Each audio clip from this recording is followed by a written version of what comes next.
Hello, I want to, before I do that, I've got to remember I am Graniopteryx. I have channels on Rumble, BitChute and Minds.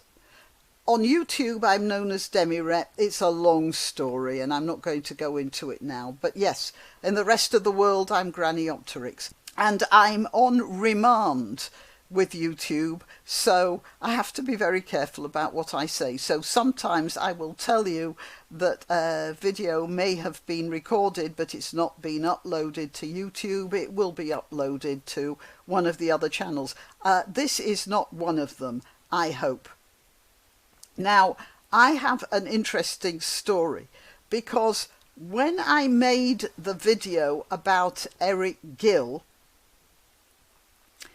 I put a thumbnail for the, the thumbnail for the video, and it was a newspaper or part of a video recording which showed the policeman standing outside Broadcasting House watching a man chipping away at the Eric Gill statue of Prospero and Ariel, which adorns the front of BBC's Broadcasting House. Now, if you weren't keeping up with this, it had been revealed years ago that Gill was something of a pervert, and the BBC did not remove the statue despite the calls of some people to have it removed, because Gill's diaries revealed a few pretty nasty things.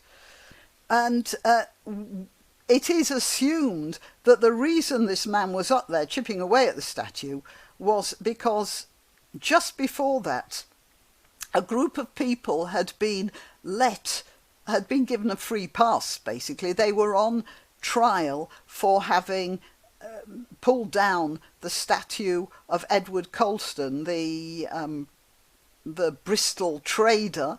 I've had some comments about that underneath, but he was a trader, and he traded mostly in consumables, in sugar and fabric and precious woods and that sort of thing.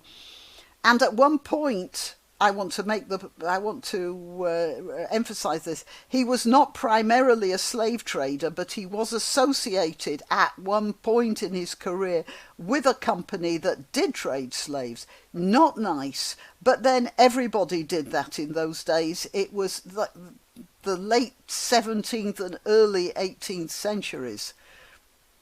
And complaining about his attitude it's just superimposing our ideas nowadays with ideas of people 300 years ago. It's nonsense. And he wasn't in the slave trade. He never went there, caught slaves. He was just on the board of the executive or whatever of a company that did that. I had a comment under one of my videos where somebody was talking about him being a white supremacist. It drives me to despair, the stupidity and the lack of historical perspective that some people have. Now, this guy went after the Gill statue, probably thinking he's going to get let off in the same way as the Colston 4 got let off, and maybe he will be. But that's a terrible thing. It's a dreadful anti-cultural idea, which will do a lot more harm than good. For instance, if they let them off the Colston thing, if they let this guy off the Gill thing, and then the BBC takes the statue down, what next? I mean, I don't like Karl Marx. So we've got two problems here. We've got statues of people we don't like, and we've got statues made by people we don't like. What will be left?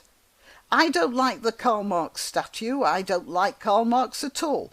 And he was a sponger, an adulterer. He was a thoroughly nasty man, very ungrateful. He was anti-Semitic. Yeah, even though he was a Jew. He caused a lot of problems in the world, and his philosophy is responsible for at least half of the 100 million deaths that communism has caused. 100 million deaths. think of the misery of 100 million deaths. It's not just a statistic. That's what Stalin said, you know. One death is a tragedy, 10,000 is a statistic. Well, it shouldn't be, and I don't think of it as a statistic. Okay, so I am making this video because I saw a lot of Twitter things, and I saw a lot of people saying, yeah, I'm glad that guy did it. That was really good. Good for him. It was like, no, Gill was a great artist. His statues were really good art. All those marvellous Greek statues we've got hanging around that people have dredged up from the floor of the Aegean Sea. We don't know what those guys were doing to little boys, do we? And we don't care, because they're showing us something about Greek society, the Greek attitude to gods, and the Greek way of looking at the world at the time. And that's what Gill's statue is doing. And that's what we should be thinking of now. Not what Gill was. Thoroughly disagreeable person. But his statues are something else altogether. They are now out of his hands, literally. Oh, somebody at the door. All right. Hello. Well, I'm back again now. So, what was I saying? Yes, I was talking about Gill and statues and stuff. And anyway, my discussion was about the Eric Gill statue. So I showed a picture in the thumbnail of the person vandalising the Gill statue. And as soon as I tried to upload the video to YouTube, they said it had to be checked for advert suitability. And that could take 7 days, so I wasn't going to hang around waiting. Meanwhile, I had uploaded the same thing with the same thumbnail to Rumble, Minds, and BitChute.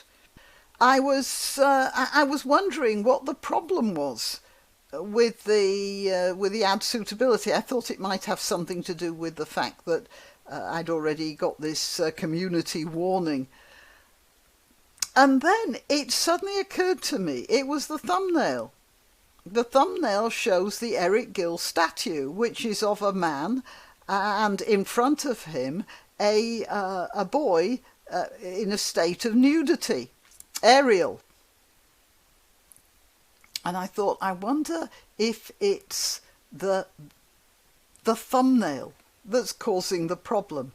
So I took the video down, I removed it, and what I did was I changed the title so it wouldn't appear to be the same thing, and I changed the thumbnail for the picture of those guys throwing the statue of Colston into Bristol Harbour.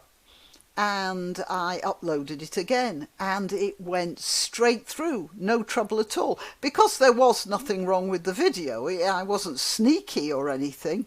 It was a perfectly reasonable video about a controversial subject that happened to be in the news. But the fact is that the YouTube algorithm saw a statue. It's not even anatomically particularly accurate. It's a stylized version of a child with no clothes on, and not even that explicit in its way, at least in the photograph. And the algorithm had got it straight away. It had seen something that looked vaguely like a naked child, and for that reason it had a nervous breakdown. And I was thinking, what sort of mind could look at the statue and accuse it of deviant behaviour? A psychopath. So there you have it, ladies and gentlemen. The YouTube algorithm is a psychopath. I think I've proved that pretty conclusively now. Why not treat yourself or a favoured relative or friend to these magnificent examples of merch? The mugs and t-shirts come in the Graniopteryx design or Grambo with a firearm or the more deadly knitting needles. Go to www.graniopteryx.com and whatever platform you're watching this on, please click like, subscribe and share, share, share.